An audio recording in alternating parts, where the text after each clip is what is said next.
Well, I've got my thoughts on that I won't share. That's fine.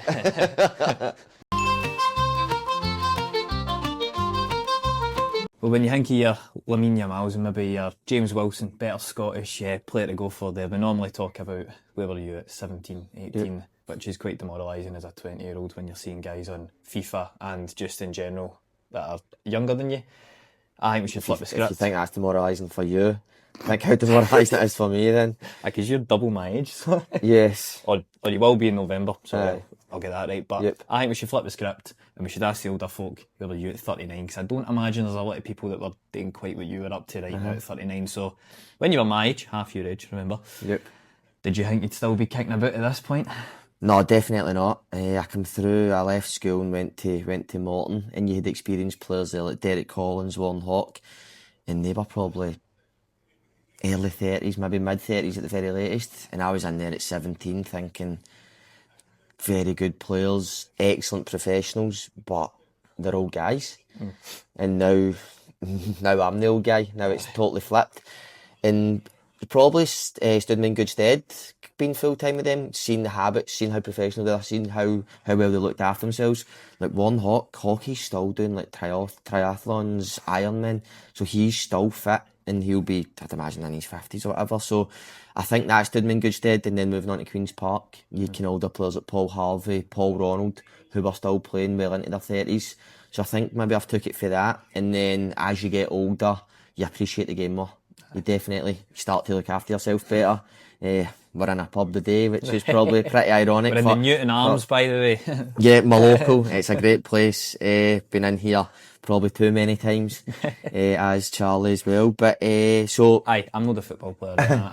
I'm just the one that talks to them. So all the things probably stood me in good stead. And then as you get older, as I say, you look after yourself better. You appreciate the game more.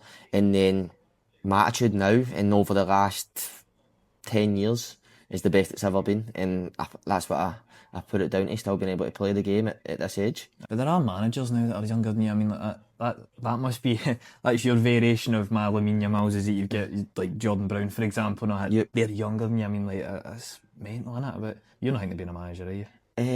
Not at the moment. I have took some coaching badges, which probably put me off coaching, the way the SFA do it, the money they charge, the courses, most of it's online, and when you actually go, you're maybe coaching for 10-15 minutes. So in my eyes, I don't know how much a coaching badge that actually is, but I'd imagine it's like most things a driving test. You tick the boxes, you get a certificate, and then you move on to different levels. But when you say about ages, so we played Kelty last week, Tam away on his first job, I think Tam's 32. Yesterday we played Kilmarnock against Stuart, who I was a teammate for 4.5-5 years at Queen's Park. Then we were teammates at Clyde together. So Stuart, I think, is the year older than me, maybe 2 years older than me. So when you see that, I actually said that to one of the boys in the moment yesterday, like, you do feel old when you're playing against a team and you were a teammate, the manager. But it comes with the territory. As you get older, you see boys come in, you see dates of birth on the team sheet. Like, I think we signed young Lewis Latona for Livingston. I think Lewis is 18.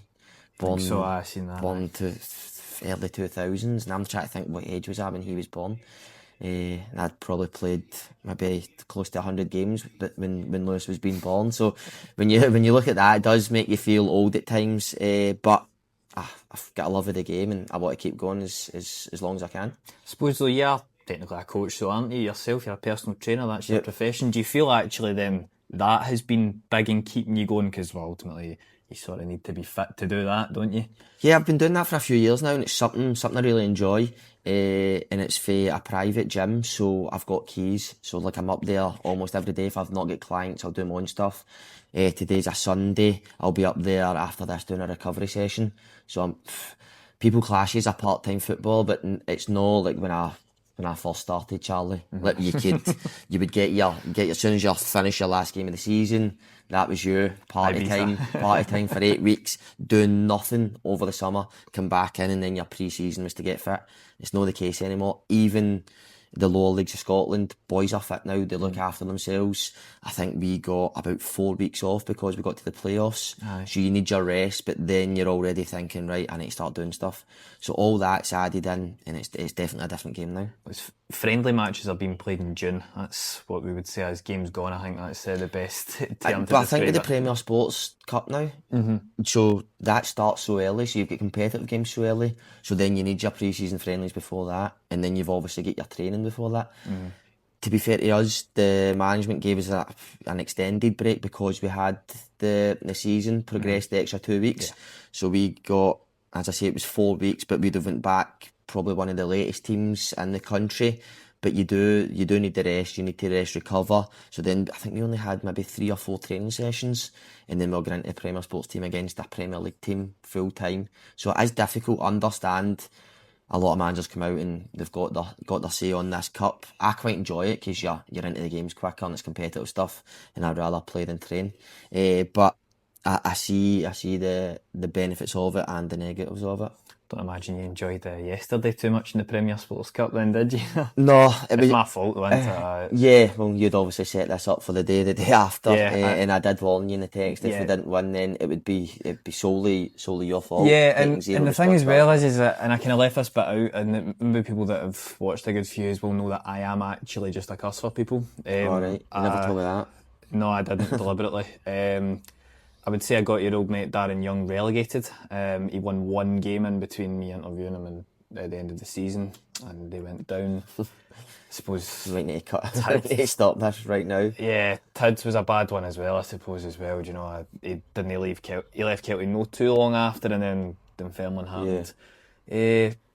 Who else? Callum Elliott gets sacked no long after as well. Right, I just need to stop before I start. And I do want to plug the Newton Arms in here, as we say. We're kind of in the sort of quiet corner here, though. You know, we're on the side. This is where, if you want to avoid the karaoke on a Friday night, this is where you come. Are you a big karaoke man yourself? I'm not. I've done it once in my life, Magaluf, about 20 years ago, and it was the worst experience of my life, and that was steaming, and I still didn't enjoy it one bit, and I've never went back to it. It's something I just don't have the confidence, something I just don't enjoy. Even watching it at times, sometimes it's hard watch. It can be a hard watch unless somebody's half decent, but it's definitely no massy in a karaoke, no. Well, I've heard you are the man in here. Well, as Nathan alluded to there, actually, yeah, I've never put my name down for karaoke. A couple of the girls one time just thought it'd be funny if they put Charlie Whelan, Angels, Robbie Williams down, right? Now everybody knows the chorus here, and I started singing like Big Ange Postecoglou and I'm Loving Big Ange instead at the end of it and all that. Nailing your colours to the mast. Do you know, I don't... Big Spurs fan. Yeah. I was absolutely delighted that they won that Europa League. Well, I think everybody that maybe watches this they very well know who I support, but I don't make it the bane of the existence of this ultimately. But it's you that keeps bringing it up, so I'm not going to. But and then the other time, a couple of the boys are just, no, I'm not doing it, because I think once again somebody just put their names down. But then it was a kind of bromantic moment with one of my other mates. I just went, "Here, do you want it?" He's like, "Aye." So we just went up. Aye, slide away by. I'm not sure we'd quite say it was a duet. I don't think we were giving the Gallicals a run for their money on that. I even started with a kind of, I don't know, I don't care, all I know is you can take me. So showman. Aye, pretty much. Classic James English style. Take us right back to the start. Tell us about how was the youth career here in wonderful South Lanarkshire up until your first deal, really. Then it was just growing up. My love of football. 2 years older, and that's all I remember growing up. Is just football. Always Christmases, birthdays. You were getting football strips. Your stereotypical wee football set. You get the ball, the goalie gloves, and the pump. That's what I remember from my youth. My dad was massive on taking us to the football. It was a full football family. My dad's side of the family were from Maryhill. His dad grew up in Maryhill, so used to get taken along to Firhill for Thistle games. With my dad, my brother, my pappy, then my uncle, my cousin, my other cousin would come along. So we would travel the country, home and away, supporting Thistle. My mum's side, my grandpa was a Rangers fan, so as I get older I ended up getting a season ticket for both, and it worked out pretty well. I could go to both games. That was just my love of football. So I'd go to Ibrox one Saturday, Firhill the next, still try and get along to a few games if I can at the moment. So it was just always football. School-wise, you had the school teams. Primary, I went to Bankhead and Rutherglen, then on to Stonelaw. And secondary, your rivals, aye. But even with that, so we only had a school team for first year in Stonelaw. It was probably more to do with behaviour of some school teachers giving up their time after school to take us in the minibus to away games, and then it would just be carnage, and it'd get banned after first year. So that was my kind of school football side done me. But then I grew up, I played with numerous different boys clubs, Rangers Boys Club, on to Pollock, and then went to Morton for school. So that was a great experience. You had Dave McPherson there as the manager, Stephen Frail, who is Stuart's assistant at Kilmarnock now. So you had they two, obviously very experienced, great careers in the game, learning, as I said, from the experienced boys. And then you had Morton splashing cash at that time. I think they broke their transfer fee for Alec Williams to sign Alec. Alec came in, was brilliant. Never made an appearance for Morton, but they won the old Division 2 when I was there. So seeing what it took, like as a young boy on the sides training with the team every day, being full time, seeing what it took to win a league. Obviously, after all these years, I've still not managed it. No, so I didn't learn very well, did I? But just that, being in a man's environment, seeing what it took to train every day, take the positives from certain players' lifestyles, take the negatives for others. But there was some really good players there. And then obviously for Morton, moved on to Queen's Park, where I had probably one of the best experiences of my life. The team, the players, just the full club, absolutely loved it. And then after Queen's Park, it was kind of dotting about a few different teams for the rest of my career. Was it Kenny Brannigan then, or was it Billy Stark that signed you? So Kenny, so I made my debut under Kenny, and then you obviously had the incident at Elgin. So there was a slight incident at Elgin, and then Kenny unfortunately lost his job, and I'll be forever grateful to Kenny, like putting me in that first team environment, giving me my debut. And it was about Elgin, my debut. It was funny because we were playing under 19s in a semi-final of the League Cup, and I used to play centre mid for the 19s, and then the sweeper we used to play a 3 at the back, and I don't know how many people are going to believe that when they see me play football these days, and I actually get put to sweeper, middle of back 3 for the semi-final, and we were away to Ross County on the pitch. So we played, I made my debut on the Saturday as a right winger, come off the bench away to Elgin.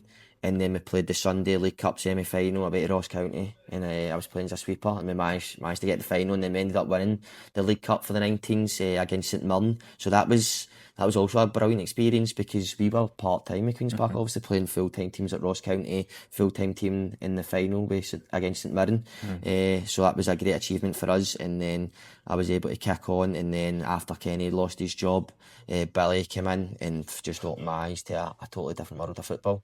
Well, that's what I usually want to add on to there, because, well, he made countless appearances for St Mirren, then just casually joins Aberdeen, wins the Super Cup. And from then on, it was just, I mean, but where they end up, it was in Celtic after Aberdeen went it, and then he was Tommy Burns number 2, then he actually was the Celtic manager for about 3 games, and then he comes to you. I mean, is it, I know it's probably cliche to ask it, but is it obvious just the way he goes about his business, the way he communicates, the way he operates, that he's seen it all at the highest level then, especially for you as a young player? Oh, it was amazing. It's like, obviously the career he'd had as a player, and then into management, just at the level he'd been at, as you say, the stuff he'd won as a player, like to just get that experience to work with him, you just it's so lucky, and you feel privileged. And just the manner of the guy, he didn't come in with an arrogance or like, I've done this in the game. He was so down to earth. He was brilliant.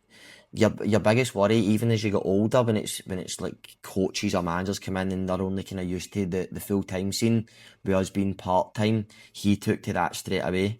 And back in the days, you would have like your away days to Peterhead, Elgin. It was boys were like, game's done. Obviously, the result matters, but that's your Saturday night. So you enjoyed yourself on the way down the bus with a couple of, I'll say a couple of beers. So you always enjoyed that, and Billy bought into that straight away. He let the boys do that. He realised we were working Monday to Friday.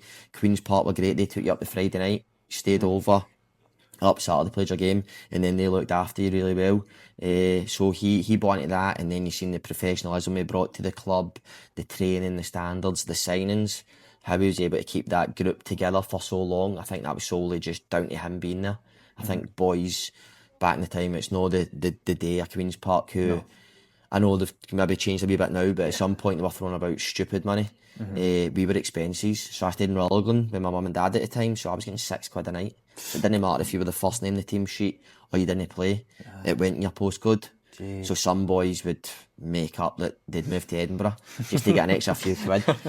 So I was £18 a week and playing every week, but you were playing every week, you were playing the leagues, you were learning your trade, you were playing at Hampden every home game. So it was brilliant. Absolutely loved my time at Queen's Park and never have a bad word to say about them.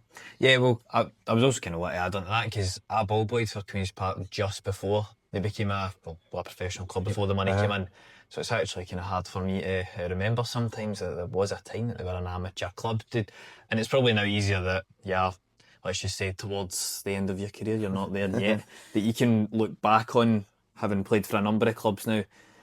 Was there any kind of big differences like that between the kind of amateur setting and the professional leagues, if you know what I mean? Like the professional clubs that you were at, was there big lingering differences, or did they just operate like a club? Queen's Park would be one of the most professional that I've been at. I've been at some so-called professional teams, and the way they'll run at times that I've been there, when they would be fitting a professional team. But at Queen's Park, you had a kit man, so all your kit was washed, you could leave your boots, everything was looked after for you. It was a brilliant setup. And then I think I'd done 3 or 4 pre-seasons at Queen's Park. One maybe at Largs, and then the other 3 we were 2 in Germany and 1 in Italy. So they looked after you. They've got a partner club in Germany, don't they? It's I remember it's at Vattenscheid. Because a few of their supporters. So I think the supporters kind of linked up with them. So we went over. So you trained and you lived like a full-time player for that full week. You had to take the week off your work, but the boys were desperate to do it for you. But then once you went there, you didn't spend a penny. You were lifted and laid to training, back for training.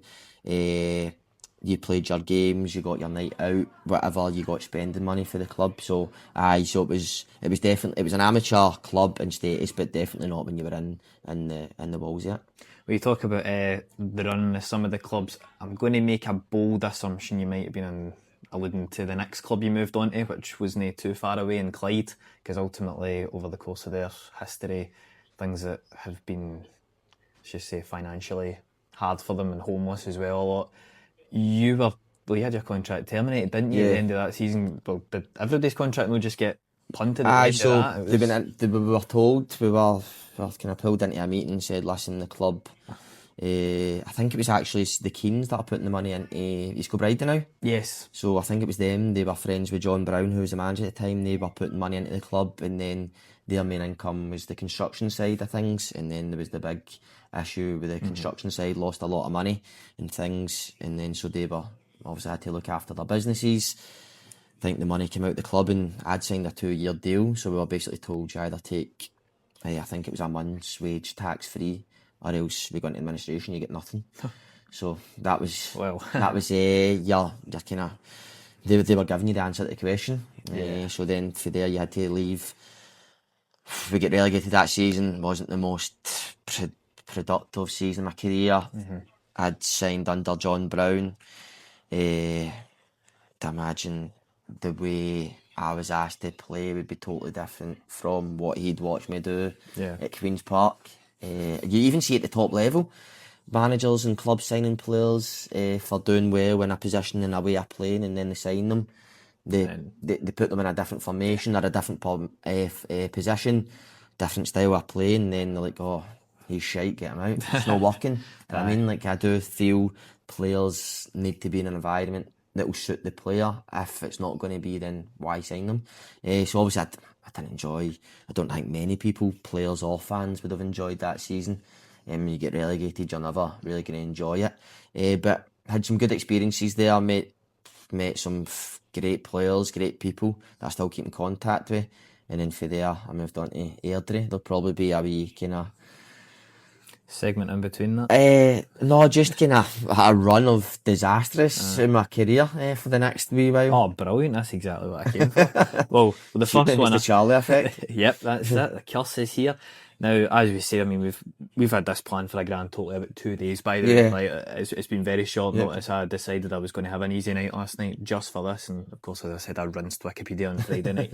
And more articles. I'm not one of the ones that just read off of Wikipedia. You know, I've read the Daily Record as well, don't worry, because you're in there a couple of times as well. But given the conversation that we had, and we've had a couple of digs at it there, I was a bit surprised that you played in a friendly against Newcastle for an Irish club that plays in green and white hoops. How was that experience? So when I was leaving Queen's Park, Michael O'Neill was the manager of Brecon. Yes. So I'd met Michael, me and Stephen Cannon for Queen's Park. Stephen ended up signing. And I had it in my head that I wanted to go full time. So I'd obviously spoke to Michael about going to Brecon at that time, and I didn't sign. I went to Clyde, but when I was leaving Clyde, Michael was back on the phone. I had the opportunity to go over. Basically, he'd said, offered me a deal. He said, why don't you come over for a few days and see what you think, see how you are with the place. So I get put up with the chairman's mum. And it was a stereotypical Irish potatoes for every meal, which was new to me, but I enjoyed it, trained. They were classed as part-time, but I'm sure they trained 4 times a week at night, so the boys were putting in a real shift, especially with their work. And then trained there 4 nights a week. There was a couple of Scottish boys over there, Gary Twigg, Craig Sivs, so they had a really good team. The standard was very high. And then we played a friendly against Newcastle. And Newcastle had just been relegated for the Premier League, but they still had Joey Barton, Damien Duff, Kevin Nolan, Amy Obey. It was still Ryan Taylor. There was still a brilliant team, and then that's when you notice there's levels. Like, I know I don't ever claim to be tall, but watching the telly and then thinking, right, who'll be playing today? Damien Duff, right, he'll be same size as me, stood in the tunnel next to him, at least a head bigger than me, twice the width, and then the thickness of the guy. I was like, fuck, I genuinely don't know what they're eating. Is that why you took up personal training? That was a wee bit longer down the line, but it was just like to see that, and that's why they were playing in one of the best leagues in the world. And I remember, like, you want to get that touch, so you think the Scottish mentality, I'll smash somebody. And it was either Amy Obey or Loa, I can't remember which one, and he was doing his tricks, and I was like, right, here's my opportunity.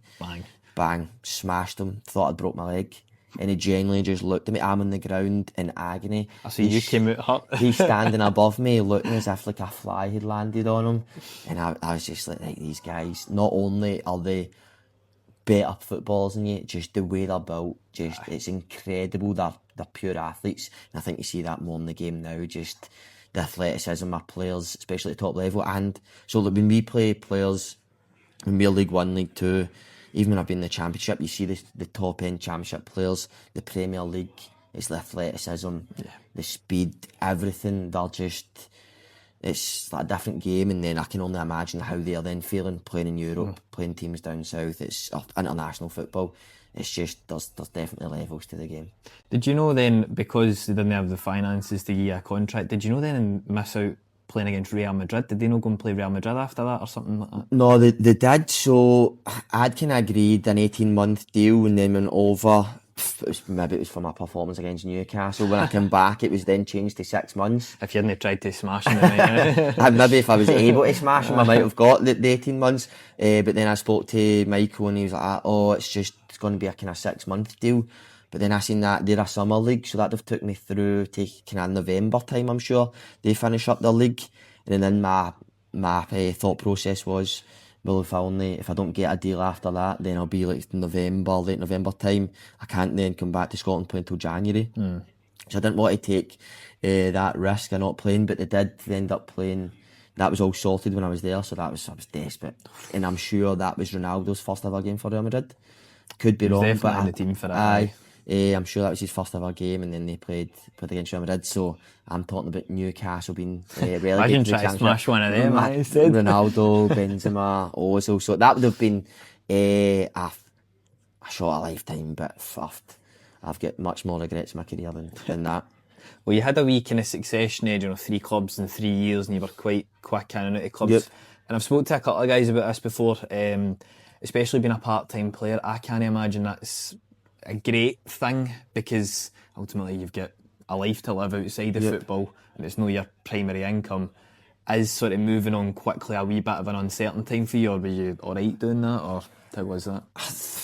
For my age now, you get used to it. Yeah. Like when you're younger, it is harder because you're trying to get familiar at the club. You're trying to kind of just get that consistency of playing at one club. But I did jump about a few teams, which never helps. But it was probably because of how unsuccessful we were. Like I get relegated for Clyde, moved here, did I get relegated there, and then went to Ayr, had 2 years there. That I think everybody knows I've never hidden that I didn't enjoy it, and I'm sure I spoke to somebody towards the end of the season, and probably my time over there, although we did get relegated the second season, my first season we get promoted, second season we got to the League Cup semi-final, a national cup, which not many people do. So we got to the semi, we played Kilmarnock, massive Ayrshire derby, get beaten extra time, and then Kilmarnock went on to win the cup that season against Celtic. So when you look at that, you've got a promotion, you've got a national cup semi-final,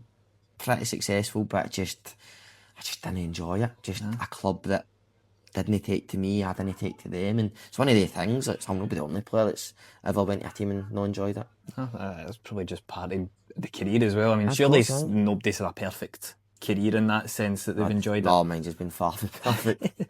Well, then if we maybe go into a wee bit more success, let's say it was when you had a very individually successful season. It was you tied the goal scoring record that you had at Albion Rovers last season. Yep. But conversely, the season that you had as a team wasn't good at all. Yeah. And I actually like the way that the article sort of worded it, as if you were blasting everybody for that season, but actually when you read it, it was you were just unhappy that you get relegated, which is quite standard. Like same again, like you hear all the stories for Albion Rovers, and like how like people they've got their own opinion, but that's another club I wouldn't have a bad word to say about. I loved my time at Albion Rovers. Brian Kerr signed me. Stuart Malcolm, who's one of the coaches at East Fife, Big Malks was the assistant, and I had a great spell there, and I loved it. We had a good footballing team. We started the season pretty well, probably when the pitches were better, because we had the likes of Graham Holmes, Homer, MD that's... He stays around here as well, Homer's up there as well, and MD that's played with Homer. I've ever seen Homer, like probably one of the best midfielders that's played in the lower leagues over the last 10-15 years. So we had a really good kind of footballing side. It was just probably been after the first quarter. We had a great first quarter. I think we were sitting second or third, and we actually went to East Fife and we were winning 4-2 with 12 minutes to go, and we get beat 5-4, and then we just capitulated after then. We just fell off the edge of a cliff. I think that really knocked the confidence. We had a lot of young boys as well, and that kind of knocked the stuffing out of us. And then it was just, as I say, off the edge of a cliff, and our season just spiralled. Took it to the last game of the season, and then it was fucking Ayr that relegated us. Last game of the season, it was the only game I missed all season through injury. Last game of the season, sitting there watching it, they relegated us and they won the league. Is that why you didn't score that hat-trick against Kilmarnock yesterday then, just as you started to hate Ayr? Well, that was just down to my finishing ability yesterday. I had a couple of chances yesterday and that are still annoying me. But that's the thing, when you are a forward player, it's weird. Like even last season, scoring 28 goals, like I still, the two biggest things I remember, Peterhead, second last game of the season, a chance I missed there, and then the second leg against Annan, I missed a chance. And they're the two biggest things that stick out for me for last season. People like, you get promoted, you done that, and I was like, aye, but it's weird as a forward. The negatives always outweigh the positives. Well, because you're defined by one thing, which is scoring goals, whereas at least a midfielder can get away with how he looks on the eye, because he's not there to score goals, whereas as a forward, ultimately, you're always just going to be looked at, he scored goals or he didn't score goals. But even in a game, you can score a goal, you can score two, you can score a hat-trick. Like pish. But if you miss a chance, you forget about the goals you've scored even in the game. To remember the chances you've missed, maybe it's just me a bit. It's a bizarre. Well, I mean, I process. stopped playing football when I was 13, and the first ever opportunity I ever had for the first ever game for this team as well. But 20-0 down or something, keepers kind of come out his goal to punt it away, didn't get it far, and I've been played the ball in now, a wee bit more experience behind me. I had to let it run across, right foot, and passed it in. Tried to sweep it with the left. It still keeps me up at night still. Even though I then get put in at every position in defence, and then ended up playing in front of the defence, and then just I'll definitely hung up get the boots. Yeah, retired. Yeah, aye. It was nice, but I suppose it's kind of in the way of like a keeper as well. You know, a keeper can have a great game, but if you let it in the goal, that's it. You're defined. You're kind of lonely, depending on what end of it's like a spectrum, the pitch, innit? It's how lonely you are at either end of them. But yesterday it was certainly lonely out there getting battered for Kilmarnock. I had the radio, and what I like to do in work is I like to let all the dishes pile up until 3 o'clock. Right. And I'll just put all mics on, and then I turned it on a bit later on.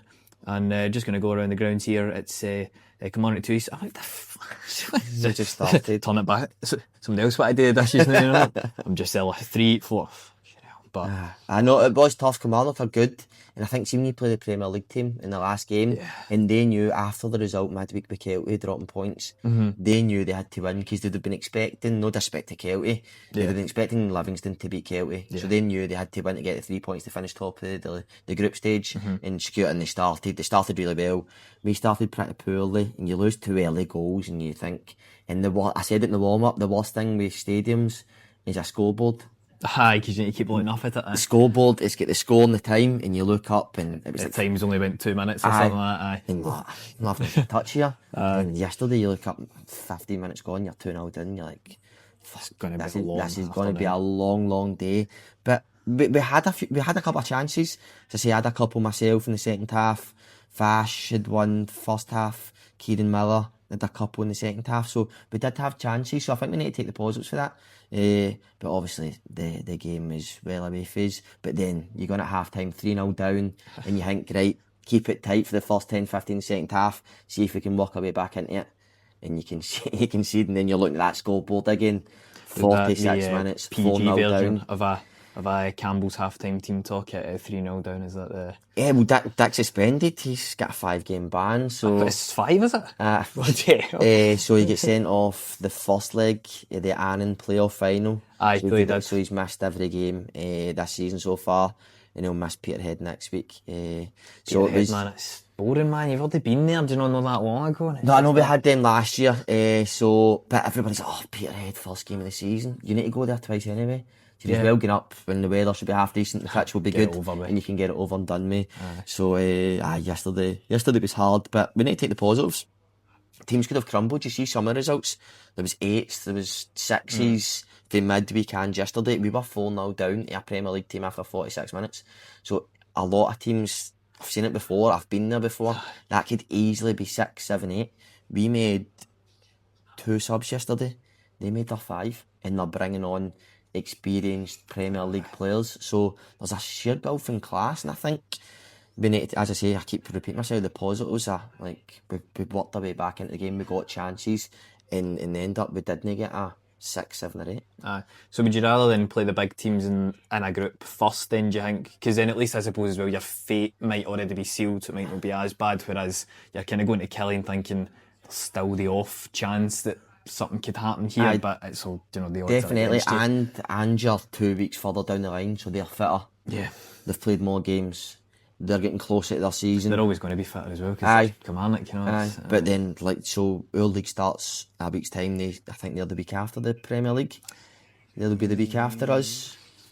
I thought it was the same weekend. Is it the same? I'm not sure. I thought they were usually the weekend after. But it'll be even harder then. So if they start next week, and then they're like, this is our last competitive game before the league starts, we need to be on it. And then they've got the added incentive, we need to win the game.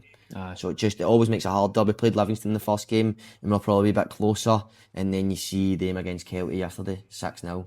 So they're another 2 weeks down the line, more games, more fitness. So I do definitely think it is harder when you play the Premier League teams. We done it last season with St Johnstone. We went up to McDermott in the last game of the Premier League, and we were sitting 7 points, and then we get it was 5-1. So it's always tough, and the teams are good. They're good teams. Well, we talk about you kind of maybe chopping and changing teams quite quickly in that spell almost of your career. But then you go to Alloa, and then obviously further down you come to Fife. You've been at Alloa for 4 years. 4 years at Alloa. You're going to be at Fife for at least 4 years. So was it maybe getting older? Was it having your daughter as well? Was maybe things like that kind of came into just wanting to maybe settle down at a team? Or was it just actually the club was very good and you really enjoyed it? Sometimes it's not your choice. I went to Alloa in my 30s after my season at Albion Rovers. Obviously, I'd 3 years at Brecon after my first spell at Ayr, which I loved. Absolutely loved my 3 years at Brecon the first time. Went back to Ayr, signed a 2-year deal. Did a copy and paste almost, didn't you? It was bizarre because obviously I went to Ayr, didn't work out, left, went to Brecon.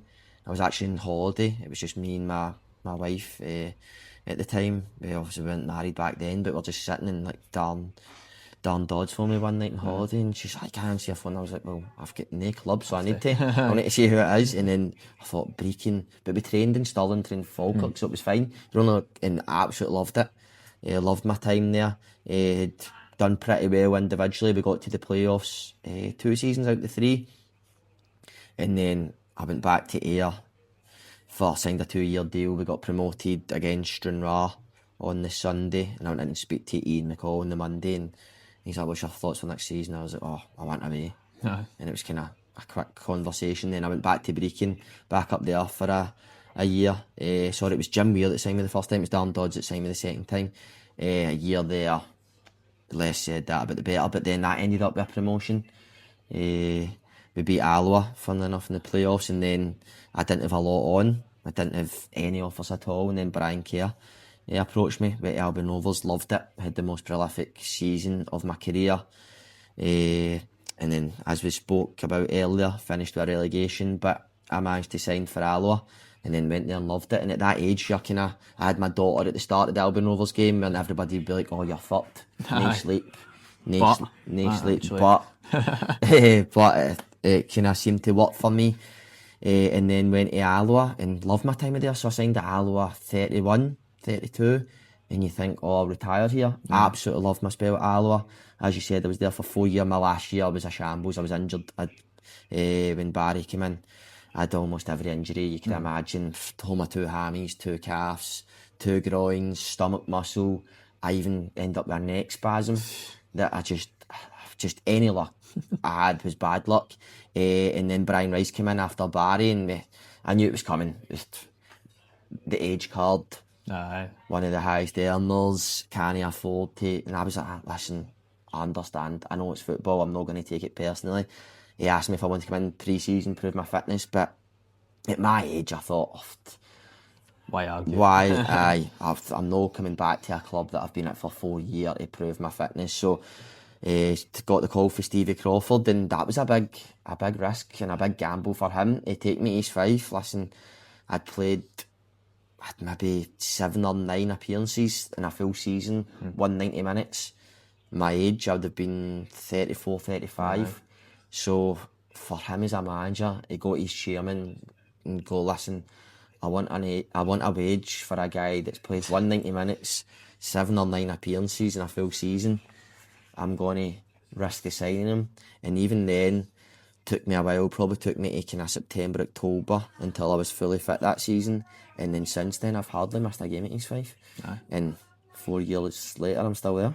It's like that scene in Moneyball. You seen that? I have seen Moneyball. With David Justice, because he's about 37 or something, and they're trying to justify because he gets on base. The stats. I think I bring up Moneyball about every bloody interview. I don't know. Everybody just keeps making references to it, and I just can't get away. But then a couple of the English teams use the same kind of process, don't they? Brentford and Brighton, it's up here now with Hearts now, apparently. Yeah. But, unofficially kind of off the books and all that, but we know that Jamestown are involved. But, I mean, do you know what I say there? I've kind of started jumping onto the East Fife bandwagon, if you like, in the last season or so. But even at that, I kind of started watching when I seen Dick get announced. I thought, right, this is good. I'm in now. It's been quite a quick turnaround. I'm not saying the club was spiralling or anything, but obviously, when Dick came in, it was just about getting the club away from the bottom of the table, and now ultimately you're out that league and it's going to become a whole different challenge.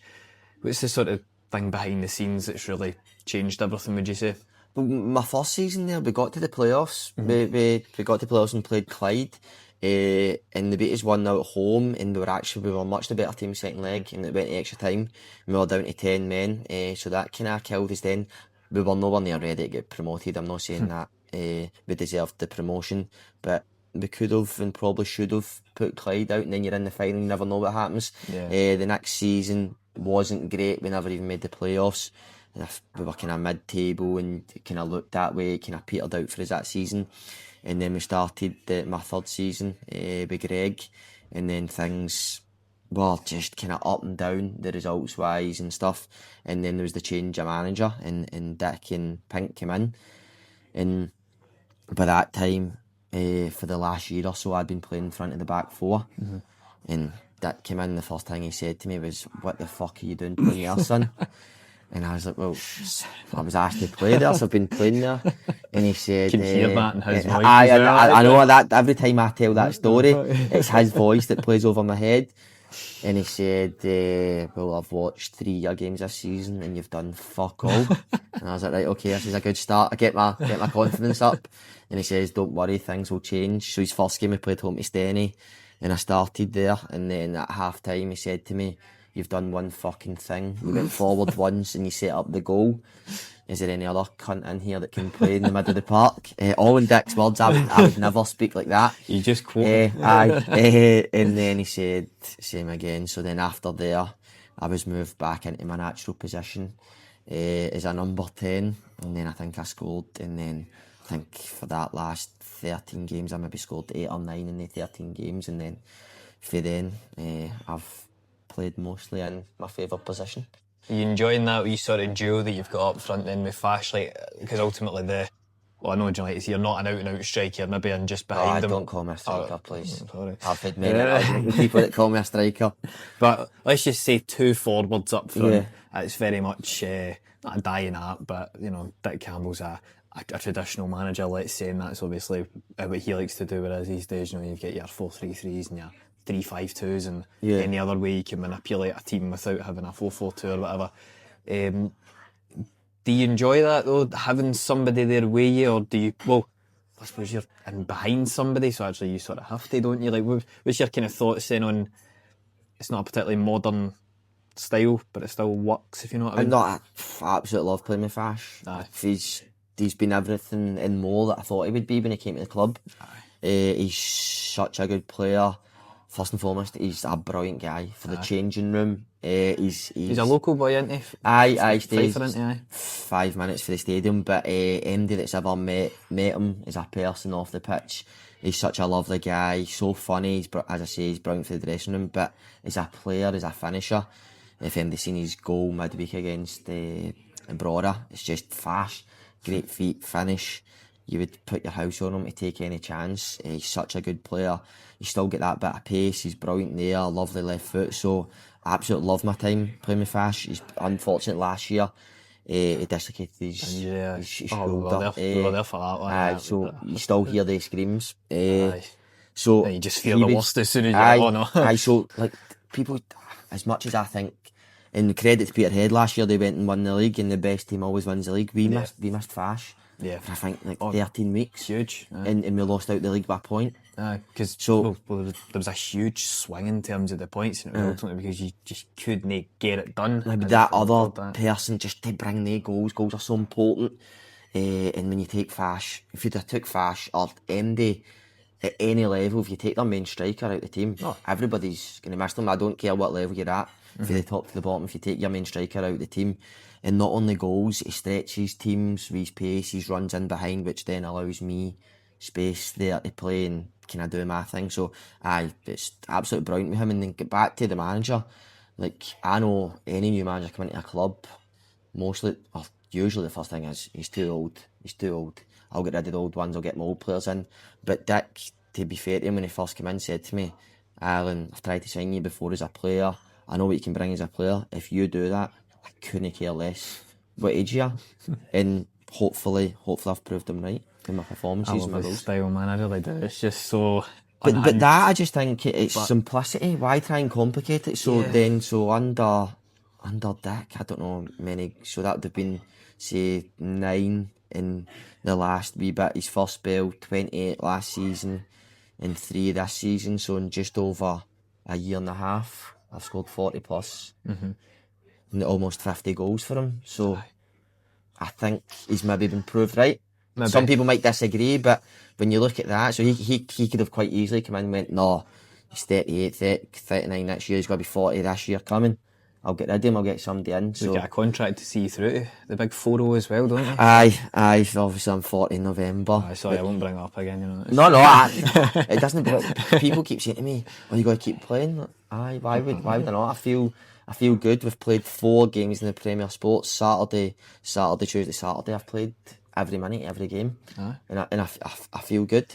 So, and even like when I got to 35, 36, and I was getting the questions all the time. You got to keep playing, and I had it in my head like I want to play until I'm 40. And people are like, oh, but you're going to drop down, and I'm like, well, hopefully not. I want to play in the leagues until I'm 40. And I've got a contract that will see me through to that, so it's something I'm quite proud of.